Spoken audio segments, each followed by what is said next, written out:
करते हैं। Tariff war गहराने से बाजार में जो अनसर्टेनिटी है और जो उतार चढ़ाव है, ऐसे में आपका क्या फोकस होना चाहिए? मेहरबून ईरानी से समझ लेते हैं। मेहरबून जी, गुड आफ्टरनून। बताइए क्या करें इस मार्केट में? क्या अब मार्केट उन लेवल्स पर आ गया है जहाँ पे भले ही जो भी नेगेटिव न्यूज़ फ्लो हो, अगर बाय करेंगे तो रिस्क रिवॉर्ड फेवर में है, या फिर अभी थोड़ा सा और रुकने की ज़रूरत है? अनुज जी, देखिए, अगर हिस्ट्री हमको कुछ चीज़ सिखाता तो ये है कि it is the tough times बहुत लंबी तक चलता नहीं है, और जब भी चलता है उसके बाद फिर से आपको सूरज दिखता है, नो डाउट अबाउट इट। मैंने भी देखा है, आपने भी देखा है कि कोविड-19 के बाद एक पेंडेमिक था जहाँ पे सारे ग्लोबल लॉकडाउन था, world came to a halt, सब लोग कह रहे थे पता नहीं क्या होगा, and we came out of it. Recently I think Russia Ukraine के बाद people felt the same thing कि इट विल स्प्रेड, ये होगा वो होगा वो होगा, we came out of it. और 2008 का देखिए फाइनेंशियल क्राइसिस जो मैंने देखा है, आपने भी देखा है कि आई थिंक उसके बाद भी the mighty economy of US was on its knees, और कह रहे थे कि कम से कम 10-15 साल लगेगा रिकवरी का, लेकिन रिकवर हुआ। तो at the end of it you stand toll. ये कहना आसान है और ये होगा भी, लेकिन in the very short term अगर आप मुझे पूछे तो I think it's the toss of a coin. हमें एक्सेप्ट करना चाहिए, अंडरस्टैंड करना चाहिए कि अगले 2-3-4 महीने में हमारी तरफ एज अ बैट्समैन काफ़ी गुगलीज आएंगे, जो खेलना थोड़ा डिफिकल्ट हो सकता है इधर उधर।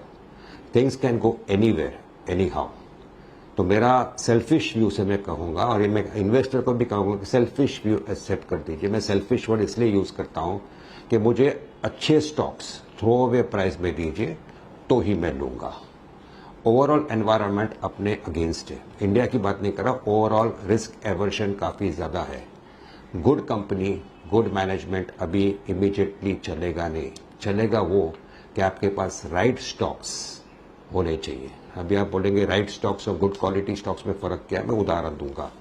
HPCL, is it the best company in the country? Not necessarily. We all know it's a decent public sector company, but अगर वो आपके स्टॉक में है, you will perform. Muthoot finance, is it the best NBFC in the country? It's a good quality company, ना नहीं बोल रहा हूँ, but that is right now doing well and that will do well. तो अगर ऐसे स्टॉक्स आपके पोर्टफोलियो में है for the next 2-3-4 months, that is where your concentration should be कि कौन से कंपनीज को फायदा होगा and which will take care of all the uncertainties around us. Because a good quality company with good management अपने आप को कहीं ना कहीं संभालेगा, but it may not give you too much of returns at this moment. So that is what I would tell investors to do. Adopt a selfish view. Buy good companies, good businesses which will come out of this well in the next few months. And that is where, according to me, relatively ज़्यादा पैसा है। On the whole, अगर आप मुझे पूछे तो there are lot of positives staring at India. कहना ठीक है कि ट्रंप ने जो किया, नेगोशिएटिंग टैक्टिक से, बार्गेनिंग टैक्टिक से, ब्लैकमेलिंग, ये वो सारे कंट्रीज को घुटन पे अपने चल के लेके आ रहा है, बोलता है चलो करना है बिजनेस, टैरिफ का ये है वो है, सब ठीक है। He is doing it with the purpose of repairing the balance sheet of the United States of America. Do you expect America का प्रेसिडेंट टेलीविजन पर आकर कहे कि अमेरिका की हालत खराब है? वो ऐसे नहीं बोलेगा। तो he is trying to employ whatever tactics he can to make people come to the negotiating table. हम लोग को सुनने में आ रहा है कि 40-50 कंट्रीज आर एग्रीइंग, मगर ये अगर टैरिफ चलता है for the next 1-2 months, barring China and maybe to some extent India, most other economies are going to face problem. इसलिए मैंने कहा there are lot of googlies going to come, we will have to really be very watchful.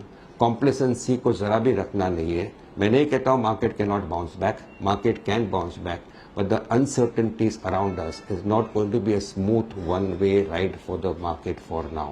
Have companies which will do well under these circumstances and watch the events. There are a lot of events going to happen in front of us. The overall environment right now is very, very, very cloudy. Okay, मेहरबान जी नमस्कार, वीरेंद्र बोल रहा हूँ। बिल्कुल सही कहा आपने, अनिश्चितता हमें अभी कुछ महीनों तक अपने साथ रखेगी, वो इम्पैक्ट डालेगी, लेकिन जो इवेंट्स हमारे सामने लाइंड अप हैं, लाइक पॉलिसी, जहाँ पे यील्ड्स तो एटलीस्ट ये शो कर रही हैं कि रेट कट की पॉसिबिलिटी है, बड़ी पॉसिबिलिटी है, then your entire earning season, इसमें आप बैंक्स को, इसमें आप NBFCs को कहाँ कंसिडर करेंगे? वीरेंद्र जी, अगर आप मुझे एक परमिशन दे तो I will go one step further. मैंने जैसे पहले कहा अनुज को, लेकिन शायद पॉइंट में अपने आप को मैंने डिस्ट्रैक्ट किया। आई थिंक इंडिया के सामने काफ़ी सारे पॉजिटिव्स आए हैं अभी। नंबर 1, आपका तेल का भाव बढ़ गया है। नंबर 2, रुपया जो 88.5 89 के आसपास था वो थोड़ा सा अभी स्टेबल हुआ है. Positive for importers, yes.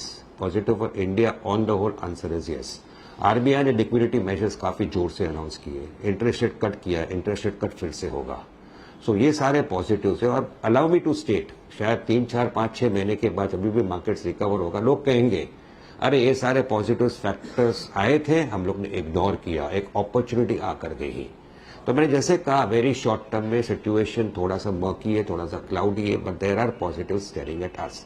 और अगर एक ट्रेड डील यूएस के साथ वर्कआउट होता है अगले 3 4 5 6 महीने में, I promise you that the net impact of the additional tariffs on India will not be that much. हाँ, कहीं पर 10 15 20 कंपनी होंगे जिनको अफेक्ट होगा, वो मदरसन सूबी हो, ये हो, वो हो, ठीक है यार.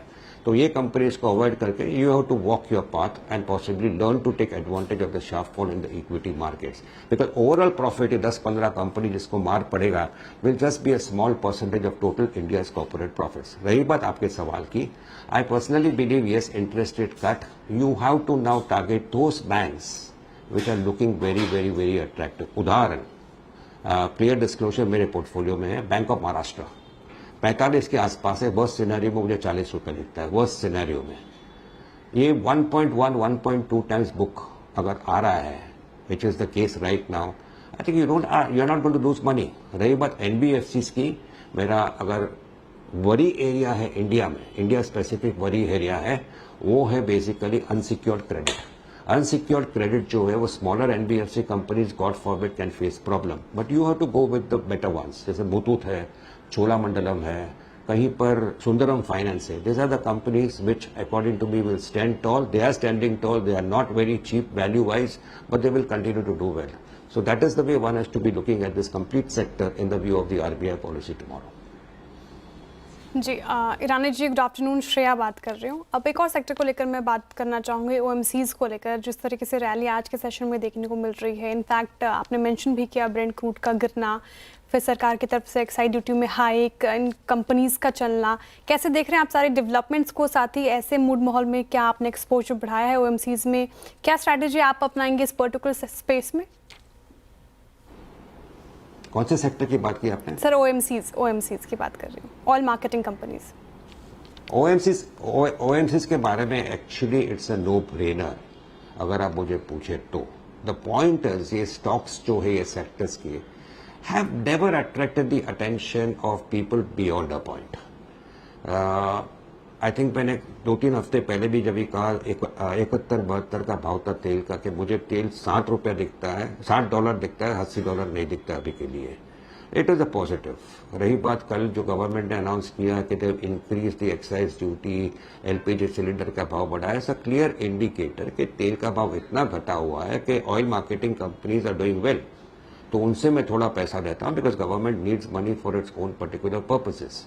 कल उठ के तेल का भाव अगर बढ़ भी जाता है तो government possibly will reduce the excise duty. तो it's a very good clever financial management done by the government at the moment. But रही बात ओएमसीज की, I continue to remain positive on them. The fact is ये some of them have gone up. ये भाव से मुझे ज्यादा नुकसान दिखता नहीं है अगर खरीदना हो तो, डिस्पाइट द फैक्ट कि almost of the stocks are 3-4-5% up. I remain positive on the OMC pack. Okay, हम इस पे पॉजिटिव रहेंगे. मीनवाइल सेंसेक्स बिल्कुल फ्लैट, 3 PM में कोई मूव नहीं मतलब, और बाकी मार्केट भी मोर और लेस ठीक ठाक गेंस के साथ घर जा रहे हैं. जब कुछ देर में क्लोजिंग की स्ट्रैटेजी पे बात करेंगे, लेकिन यहाँ पर मूव्स अच्छे हैं. ऑयल मार्केटिंग कंपनीज पर अभी श्रेया ने बात की, यहाँ पर भी मूव्स आज पूरे दिन में काफ़ी शानदार रहे. महबून जी, एक सेक्टर जहाँ पर अब थोड़ा सा असमंजस बना हुआ है वो है फार्मा. अब देखिए, क्लियरली फार्मा में पहले टैरिफ लगा नहीं, हमने बड़ी रैली देखी, उसके बाद अगले दिन न्यूज़ आई कि नहीं फार्मा पे भी लगाएंगे, वो गिरा इंडेक्स. लेकिन अब शानदार रिकवरी. इनफैक्ट सिप्ला का चार्ट देखिए एक बार जरा आप, सिप्ला अब डे हाई पर है.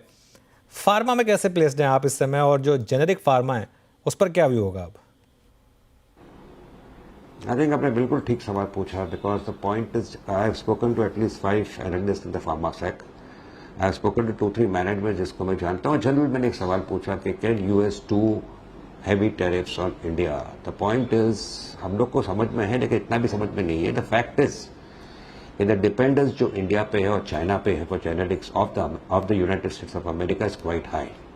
अगर आप इंपोर्ट्स देखो फार्मा के of the US and look at the percentage of India, it's quite high. क्या टैरिफ आसानी से इतना बढ़ा सकता है? Answer honestly is no. Will Lupin and Cipla, besides what they are doing in US, are they going to set up new plants and new manufacturing which Mr. Donald Trump wants? Answer is going to be no.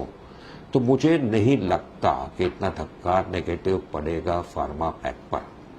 रही बात should I go and buy into pharma, I think go and do it selectively. क्योंकि अगर आप मुझे general सवाल पूछते तो मैं इतना जवाब आपको दे देता कि on the whole stay away from exporters, stay away from sectors like auto, go in for more of domestic stories right now. So there are exceptions which one has to make one sacrifice over here कि मुझे जहाँ पे भी डर लगता है कि something negative can happen, try and stay away from them. So on the whole, pharma's pack at this present price मुझे कोई reservation नहीं है, but I would still prefer over here to go and buy in for some of the domestic pharma players like say an FDC or say a Lincoln Pharma, those type of companies, rather than buying the frontline names for which जिसको valuation में मुझे reservation नहीं है, but कहीं पर अगर धक्का बैठे, so why should my portfolio suffer because of that? I would put it that way. Otherwise, absolutely no reservation. मुझे grave doubts है कि any major tariffs are going to come as far as pharma goes, because the dependency जो America के है on India as far as pharma goes is relatively quite high. तो selective approach रखेंगे आप pharma sector पर. लेकिन sir एक सवाल एफएमसीजी सेक्टर को लेकर भी है मेरे जहन में. कल भारी बिकवाली थी मार्केट में, सबसे कम डेंट एफएमसीजी सेक्टर पे ही पड़ा है. इनफैक्ट कुछ स्टॉक्स थे एफएमसीजी बास्केट से जो इन ग्रीन क्लोज होने में कल के सेशन में कामयाब हुए थे. आज भी देखिए एफएमसीजी में शानदार तेजी और इनफैक्ट मैक्सिमम स्टॉक्स इस पर्टिकुलर स्पेस के डे हाई पर कारोबार कर रहे. Tata consumer, Nestle India, Britannia. FMCG का दिन आ गया है क्या अब इस फाइनेंशियल ईयर में? कैसे देख रहे हैं आप इस स्पेस को? मैं कहूँगा कि मैं अकेला नहीं हूँ ये सोच रहा हूँ, आप अकेले नहीं हो ये सोच रहे, but most people, most players in the market are staying away from exporters, staying away from maybe sectors like auto. तो the money is going and hiding itself in sector like consumption. Consumption खाली FMCG नहीं है, all consumption, all domestic businesses, even the capital goods. से pipe manufacturing company, उसका क्या dependence है? शायद PVC पे. पीवीसी खाली यूएस से नहीं आने वाला है, PVC will come from anywhere. So there are those domestic businesses including FMCG जहां पे एट द मोमेंट ध्यान देना चाहिए. जैसा मैंने अनुज जी को पहले भी कहा कि good company, good management eight the moment is not important. आपका पैसा पी रेटिंग या री रेटिंग पे बनने वाला नहीं है. It is just that you should have the right stocks in your portfolio to weather the present crisis. जो अभी क्राइसिस चल रहा है अगले 1-2-3 महीने के लिए, उसको अपने आप को संभाल के चलने के लिए जो स्टॉक्स होंगे वो आपके पोर्टफोलियो में होना चाहिए. इसलिए डोमेस्टिक बिजनेसेस पर कॉन्सेंट्रेट करना ठीक है, और उसमें FMCG definitely stands out. Capital goods में भी there are names which depend on exports, there are names जिसके प्लांट्स अब्रॉड है. Stay away from that. Look at names like KSP for example. KSP का पूरा बिजनेस इंडिया में, there is not an issue at all, and even the FMCGs for the same matter. That is why the money is getting possibly parked over there, and that is why you are seeing the stocks doing relatively better as compared to the market. चलिए मेहरबान जी, बहुत बहुत शुक्रिया आप इस कार्यक्रम में शामिल हुए. मौजूदा स्थिति पर और कुछ स्टॉक सिलेक्शन पर आपकी क्राइटेरिया क्या है, सब पे बातचीत की आपने. बहुत बहुत शुक्रिया. निफ्टी 22